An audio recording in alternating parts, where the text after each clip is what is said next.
Hi everyone, will study the monthly transaction और new chart today. इस company का listing हुआ था जैन 2003 में। वहाँ से और वहीं पे उसी साल इसके हाईएस्ट एवर वॉल्यूम थे हिस्ट्री में। वहाँ से इसने एक वन वे रैली किया था all the way till around 2100 तक। सो 2003 से लेके जो लिस्टिंग हुआ था वहाँ से लेके इसने एक वन वे रैली किया था 2015 तक, राइट। अप्रैल 2015 तक इसने ऑल टाइम हाई बनाया था।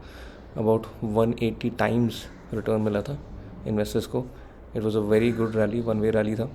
बट इतने बड़े रिटर्न्स के बाद ऑब्वियसली प्रॉफिट बुकिंग आता है, सेंटिमेंट्स ख़राब हो जाते हैं for some of the other reasons, right. And that is what happen. यहाँ पे आपको दिख रहा होगा एक डबल टॉप जैसा पैटर्न बना 2100 पे, एंड डबल टॉप में जहाँ पे वो नेक था दैट वाज एट अराउंड 1600 का जोन।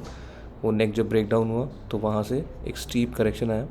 एंड प्रीवियसली इस रैली में जहाँ पे कंसोलिडेशन हो रहा था 600 के जोन में, वहीं पे इसने एक बार सपोर्ट लिया, पुल बैक दिया।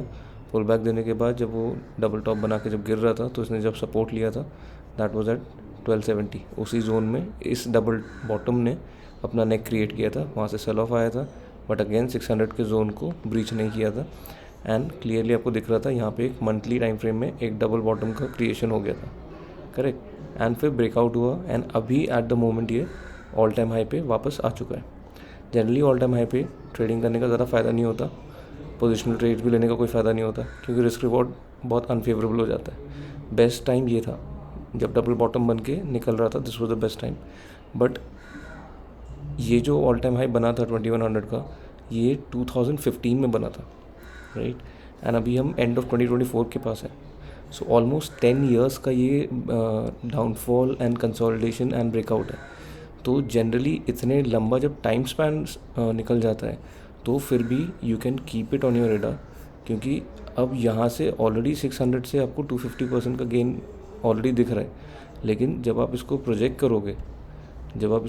करोगे तो आपको पता चलेगा कि यहाँ से भी, क्योंकि इतने टाइम के बाद ये ब्रेकआउट हो रहा है, तो इसके टेक्निकल टारगेट्स काफ़ी ऊपर के बन के आएंगे, राइट। और वो भी फर्स्ट टारगेट, क्योंकि ये मंथली टाइम फ्रेम का चार्ट है तो इसके टारगेट्स जो बनते हैं वो 3600 के भी ऊपर के बनते हैं, करेक्ट।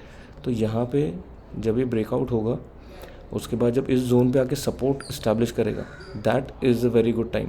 अगर ये वर्टिकली चला जाता है तो कुछ नहीं कर सकते, राइट। तो यू कांट डू एवरीथिंग। यहाँ से अगर ये ब्रेकआउट देके इसी जोन को 2100 के जोन को सपोर्ट लेके ऊपर जाता है तो this will be a very good time to enter for the positional trading. Thank you so much for watching. Please like and subscribe.